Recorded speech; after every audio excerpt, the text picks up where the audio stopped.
All right. Now that I'm about to go out here, talk a little bit about birds in flight.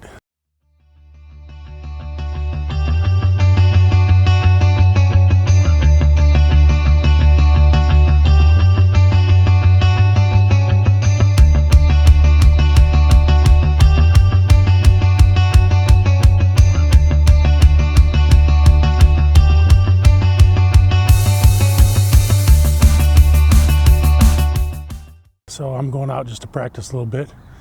Just like anything, you want to get good at something, definitely takes practice. And birds in flight's no different. It's difficult, and especially, well, you know, you need a lot of things. You can, obviously, you need birds. You need birds that are moving. You need good light and all those things. But it's a difficult task. And getting my hit rate is probably, to get really good ones, probably right now is about 25%, so I need some practice. But I think that's what you need, is practice. It kind of makes me think about getting birds in flight. I always kind of equate it to baseball. You know, baseball hitter, you hit 300, you know, you're an all-star. That means that, so you're only hitting about 30% of the time. 70% of the time you're making it out, and you know, and then home runs are even harder to get, and that's when you get that one bird in flight, perfectly in frame, sharp, and you got it. That's your home run. But most of the time you're just trying for singles, maybe a double here and there. But again, 30% hit rate's probably pretty good.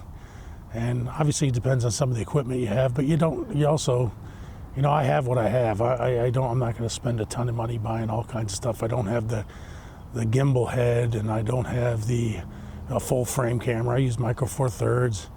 And you know, so I do need good light, but you don't need all that stuff if you're just out here to have fun and it's something you enjoy. But if you're, and don't get discouraged by not getting that hit rate, because like I said, I'm probably, 20% maybe, that I think of all the pictures I take, 20% maybe are good. But you know, that's part of the game, and you need to practice and get better. So what I do is, I come out here to this lake where there's just a bunch of birds around, and I'm really just shooting, and just practicing on getting those birds in the frame, learning what the birds do, what their reactions are, what kind of, you know, if they're a smaller bird, they're going to be quicker. If there's a bigger bird, you're going to have a little bit more time. What shutter speeds I use to know. So getting to know my camera is one of those things that you have to do. You have to get to know your camera. You have to get to know the birds. It's not just about going out here and winging it and trying to shoot them. So for my settings here, I'm using my OM1, my 100 to 400. And just to go over the settings I use. So I put it on aperture priority, and I try to put the aperture around f8, f9 if I can. That's getting to know your camera. I'm at, so I set the ISO, an auto ISO, but I set the shutter speed to not go below, I think I have it at 1,000 right now, not to go below 1,000. Now, if I was shooting some birds, like hummingbirds or faster birds, I might put that up a little bit higher, 2,000, 2,500, but then I really need good light. So I put that at 1,000, and I have that saved in my camera, in my C1, so I keep that saved in there. Then I have my, obviously, natural, continuous autofocus with bird detection, and then I have it on, I don't use the Pro Capture right now. It just takes too many photos and just really crams up my drive, and then when I look at them, I got so many photos. So just for practice, I don't use Pro Capture, and I usually only use Pro Capture if I'm going after smaller birds. So I don't use that. I put it on my metering, I put on center weighted. I'm just kind of playing around with that and seeing which one I like best. I haven't decided yet, but right now I have it on center weighted. Again, getting to know my camera and seeing how it works best.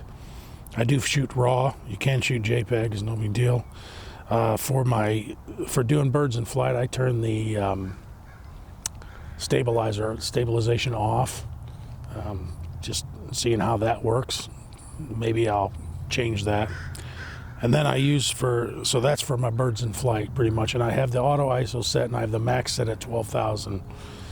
So it'll go up to 12,000 on the ISO. If it gets any more than that, it really gets noisy, and it's just not like now when it gets cloudy, then I know it's not time to, I can't really shoot birds in flight. So and then my C2 settings. So that's for the birds that are not flying and just sitting in a perching or just in the water. So for that I do my max ISO around 1600 for that. I do aperture priority again. That I have a single point autofocus, and then I do have continuous shooting burst mode on that, and I do keep the stabilization on, and yeah. So again, that's so that I can, I have a little bit more play with that, get my shutter speeds a little bit lower. Don't need to be so high on the shutter speeds. I think my minimum shutter speed on that is 250, I want to say. So, yeah. So those are my settings for that. And then I have 2 more settings, and those are if I want to do landscapes. So those are with delayed timer and all that stuff. Don't really have anything to do with birds. Yeah, those are settings I use, and I'm just getting to, like I said, I haven't had this lens that long, haven't had the OM1 that long. I use a Panasonic G9. I'd use that for doing wildlife with a 50 to 200, and it worked well. I was in Singapore for that, and I worked well, did all right. But I definitely, definitely getting to know this OM1, and so far I'm really liking it. It does really well. And I'm just going to keep practicing, and that's what you need to do. There's no magic to this. I mean, just getting out there and doing it and getting better at it as you go. And at some point, hopefully you're good enough. See, I'm practicing here because I definitely, once the spring hits and the weather starts to turn here in Washington, there's a lot of good wildlife, and I want to get the bald eagles and everything like that. And it's better to practice now. And then, so I'm comfortable and I know everything I want to do, and I've had all my settings set to go when I'm ready to go out and take pictures of the big guys, the exotics, the ones that you don't get as often. So I hope this was helpful to you. Those are the settings I use. So me and my OM1 are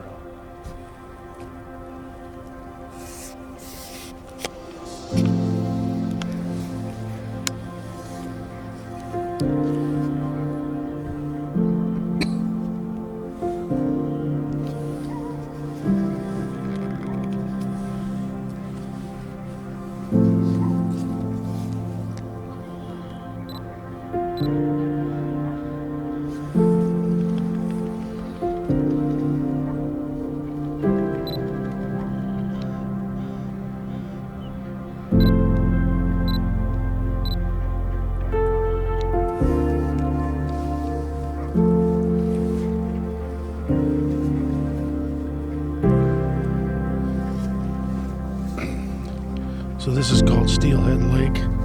It's about a 2-minute walk from my place. This is where I come just to practice my birds in flight. And because these are all just common birds, nothing fancy out here. Some geese, some ducks, some seagulls, some wood ducks, and people come and feed them, and they fly around a little bit. And had a little frenzy earlier, but this is where I come just to get practice, because when it comes to birds in flight, it takes quite a bit of practice.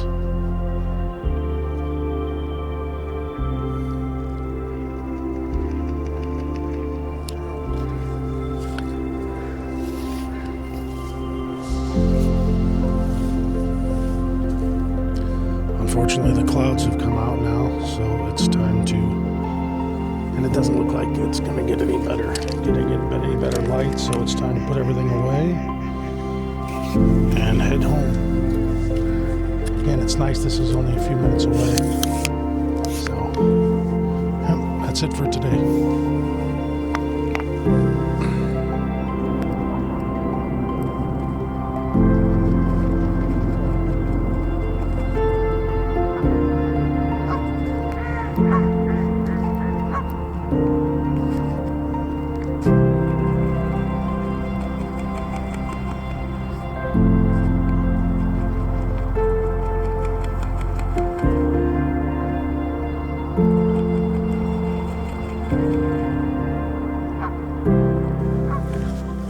So that's it for today. Got some decent practice in, but lost the light.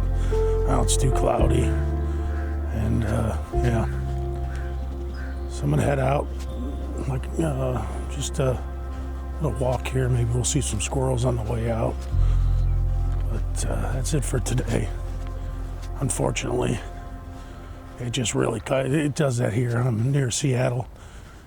It's called Federal Way, Washington, and I'll tell you what, the clouds roll in, and it's usually pretty cloudy here. Don't get sun very often. That's why when I saw it, after I got most of my work done for the day, it was nice to see the sun was out, and I could get out here and